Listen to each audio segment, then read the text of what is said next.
Tell us a little bit about what you talk about in the premarital counseling with couples.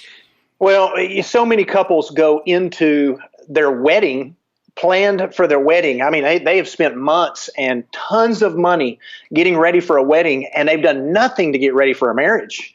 They know who stands where and when they go and what colors we're going to have and what songs play where, but they have no skills when it comes to all of a sudden I'm going to be living and married to someone new, and I've got to figure out how to adjust. And 2 months, 6 months later, they're going, "What have I got myself into?"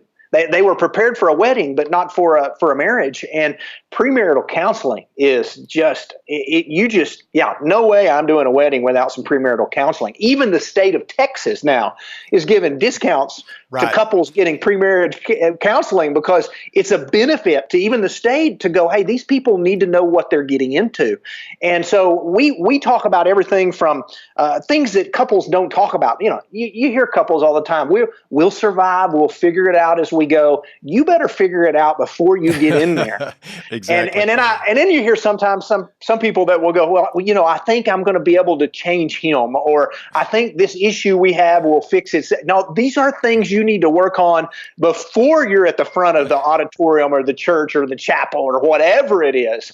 And you got to figure out this way ahead of time. Don't you wait until after marriage, because things won't change after marriage. And so premarital counseling is a must. And you've got to talk about conflict resolution, which no one goes into marriage in life going, I'm really good at conflict resolution. And couples don't know how to handle conflict. A lot of them don't know how to handle money. Depending on the couple, if they're an older couple, now the average statistics today, men marry at 29 and women at 27. And so they've already experienced life and a lot of life outside of being married. So they're kind of set in their ways, and they've got to adjust to some of those things. Where back in the 80s, when you and I married, I'm sure you're back in the 80s. I'm much younger than you. There you go. But back when we married, the average age for men was 22 and women was 20. And so Lee and I weren't set in our ways when we got married. We didn't have any ways because we went from living at home to getting married. And so, there's a lot of things that need to be discussed in premarital counseling. And the church needs to be good at offering that.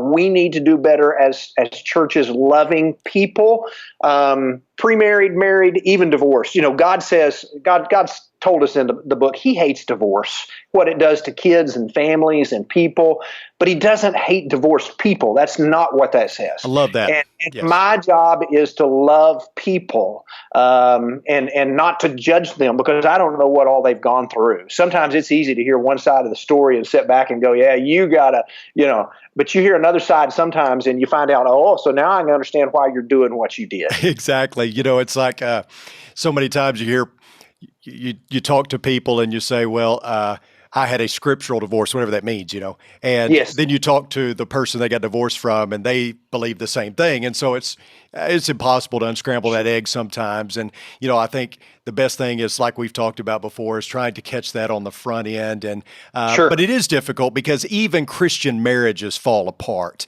They do. The ideal marriage, keep God first and all that. Still, we have a lot of divorce among the church and among Christians, and that's difficult. I watched my daughter and son-in-law get married last weekend, and I sat there and watched them starry-eyed looking at each other, and I thought to myself, y'all don't have a clue, And maybe that's good. I don't know. But I thought, you don't have a clue. But at least they understand what it means to be God-fearing, to love Jesus,